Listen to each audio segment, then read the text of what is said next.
সুন্দর হলেই প্রেম হয় না, যার সঙ্গে প্রেম হয় তাকেই সবচেয়ে সুন্দর লাগে। এই কথাটার মাঝে লুকিয়ে আছে ভালোবাসার আসল মানে। আমরা হয়তো প্রথম দেখায় কারো রূপে মুগ্ধ হই, কিন্তু সময়ের সাথে বুঝি সৌন্দর্য চিরস্থায়ী নয়, অনুভবটাই আসল। যার চোখে নিজের পৃথিবী খুঁজে পাই, যার পাশে থাকলে মনে শান্তি পাই, সেই মানুষটাই আমাদের কাছে সবচেয়ে সুন্দর হয়ে ওঠে।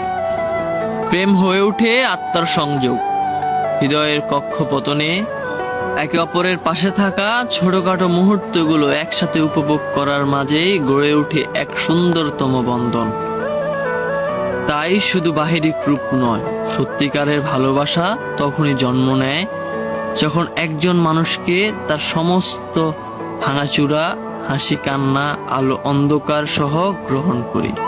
তখনই বুঝি সেই আমার পৃথিবীর সবচেয়ে সুন্দরতম মানুষ।